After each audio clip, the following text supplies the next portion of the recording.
Hi friends, welcome back to Sri Krishna home. இன்றைக்கி நம்ம சேனலில் சிக்கன் வச்சு ரொம்பவே டிஃப்ரெண்ட்டான ஒரு ரெசிபி தான் பண்ண போகிறோம். என்னென்னு பார்த்தீங்கன்னா சீஸி சிக்கன் க்ரீப் எப்படி பண்ணுறதுன்னு பார்க்க போகிறோம். இந்த ரெசிபி பார்த்தீங்கன்னா பெரியவங்க குழந்தைங்க எல்லாருமே ரொம்ப விரும்பி சாப்பிடக்கூடியதாக இருக்கும். அது மட்டும் இல்லாமல் இதை நீங்கள் கிட்ஸோட லஞ்ச் பாக்ஸ், பிரேக்ஃபாஸ்ட் எல்லாத்துக்குமே கொடுக்கலாம். ரொம்பவே சூப்பராக இருக்கும். ஸோ வீடியோ ஸ்கிப் பண்ணாமல் ஃபுல்லாக பாருங்கள். நீங்கள் ஸ்ரீ கிருஷ்ணா ஹோம் சேனலை புதுசாக பார்க்குறீங்க அப்படின்னா மறக்காமல் சப்ஸ்கிரைப் பண்ணிக்கோங்க. இன்றைக்கி இந்த சீஸி சிக்கன் க்ரீப் பண்ணுறதுக்கு தேவையான பொருட்கள் என்ன, அதை எப்படி பண்ணுறதுன்னு இந்த வீடியோவில் பார்க்கலாம்.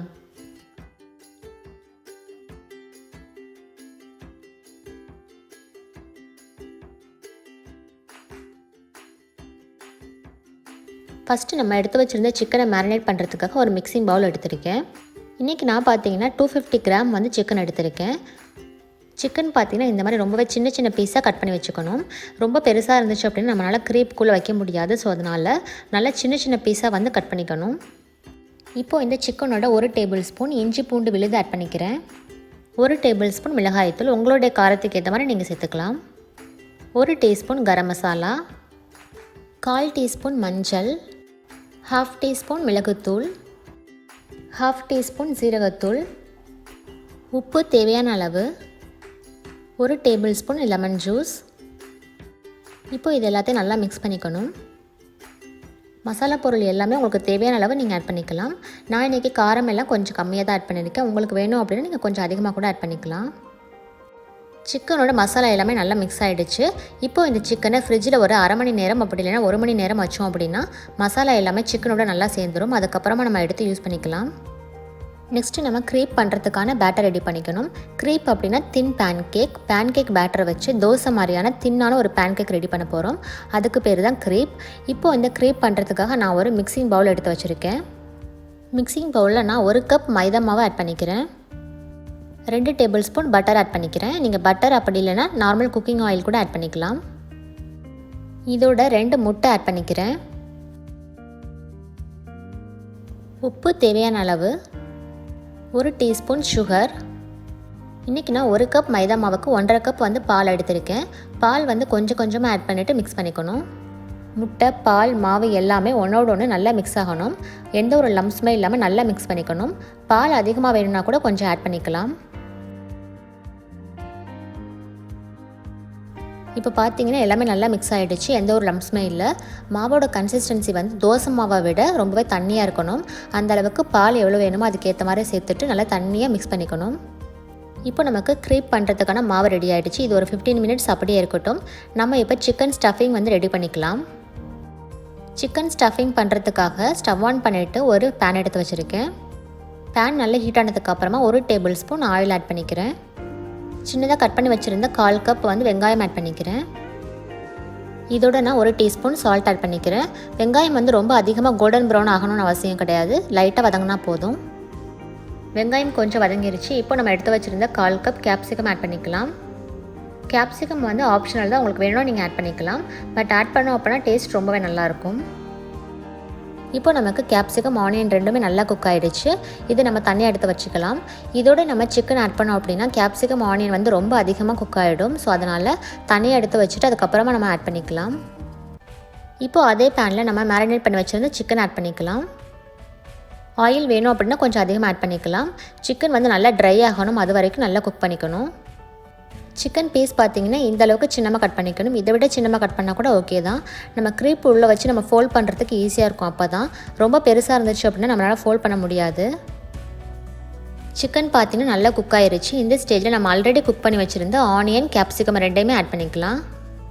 எல்லாத்தையும் நல்லா மிக்ஸ் பண்ணிவிட்டு ஒரு 2 மினிட்ஸ் வந்து இதை குக் பண்ணிக்கணும்.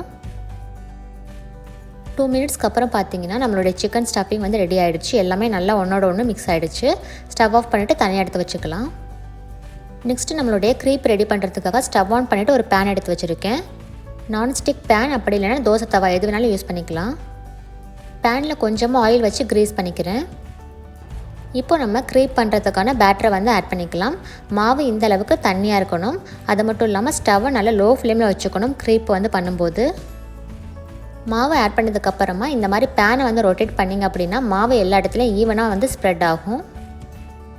ஸ்டவ்வை நல்லா லோ ஃப்ளேமில் வச்சுக்கணும். அப்போ தான் நமக்கு அடி பிடிக்காமல் எல்லா இடத்துலையும் ஈவனாக குக் ஆகி வரும். இப்போ நமக்கு ஒரு சைடு நல்லா குக் ஆயிருச்சு. இது திருப்பிட்டு இன்னொரு சைடும் குக் பண்ணிக்கலாம். ரொம்ப ஈஸியாக எடுக்க வரும். நான்ஸ்டிக் பேன் யூஸ் பண்ணுறதுனால நம்ம கையில் எடுத்தாலே ஈஸியாக வந்துடும். க்ரீப் வந்து இந்தளவுக்கு தின்னாக இருக்கணும். ரொம்ப திக்காக இருந்துச்சு அப்படின்னா நல்லா இருக்காது. ஸோ அதனால் இந்தளவுக்கு தின்னாக இருக்க மாதிரி பார்த்துக்கணும். இப்போ நமக்கு 2 சைடுமே நல்லா குக் ஆயிருச்சு. இதை நம்ம தனியாக எடுத்து வச்சுக்கலாம். இதே மாதிரி மீதம் இருக்க மாவுலேயே நம்ம க்ரீப் ரெடி பண்ணிக்கலாம்.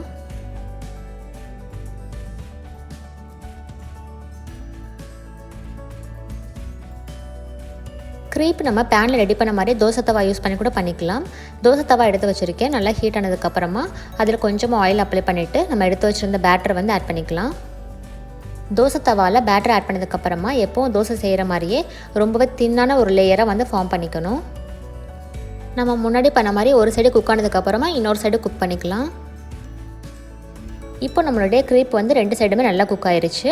இதே மாதிரி மீதம் இருக்க மாவுலையும் க்ரீப் ரெடி பண்ணி வச்சுக்கலாம். இப்போ நமக்கு க்ரீப் எல்லாமே ரெடி ஆகிடுச்சு. எவ்வளோ தின்னாக இருக்குது பாருங்கள். இந்தளவுக்கு தின்னாக இருக்க மாதிரி பார்த்துக்கணும். நம்மளுடைய சிக்கன் ஸ்டஃபிங் கூட ரெடியாக இருக்குது. அதே மாதிரி கொஞ்சம் ஸ்டஃப் பண்ணுறதுக்காக கிரேட்டட் சீஸ் எடுத்திருக்கேன். க்ரீப்பில் ஸ்டஃபிங்கில் வச்சதுக்கப்புறமா சீல் பண்ணுறதுக்காக மைதா மாவு பேஸ்ட் ரெடி பண்ணியிருக்கேன். மைதா மாவில் கொஞ்சமாக தண்ணி ஆட் பண்ணிவிட்டு இந்த மாதிரி திக்கான பேஸ்ட்டாக ரெடி பண்ணி வச்சுக்கணும். இப்போ நம்மளுடைய ஸ்டஃபிங் எல்லாத்தையும் க்ரீப்பில் வைக்க ஸ்டார்ட் பண்ணலாம். இப்போ நான் ஒரு க்ரீப் எடுத்து வச்சுருக்கேன். இதில் ஃபஸ்ட்டு ஸ்டஃபிங் வந்து சீஸ் கொஞ்சம் ஆட் பண்ணிக்கிறேன். சீஸ் ஆட் பண்ணதுக்கப்புறமா நம்மளுடைய சிக்கன் ஸ்டஃபிங்கை வந்து ஆட் பண்ணிக்கிறேன்.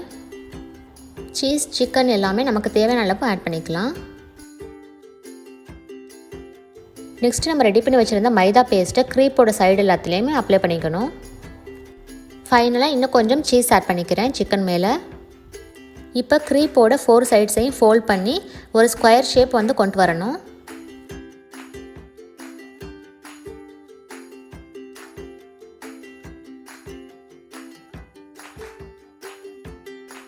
க்ரீப்போட எல்லா சைடுமே நல்லா சீல் பண்ணியாச்சு. நல்லா ஸ்கொயர் ஷேப் வந்துருச்சு.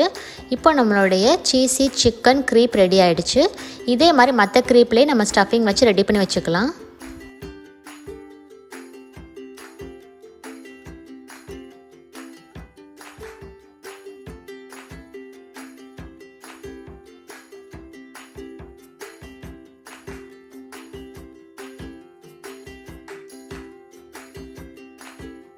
இப்போ நம்ம க்ரீப்பை வச்சு ஸ்கொயர் ஷேப்பில் எப்படி பண்ணுறதுன்னு பார்த்தோம்.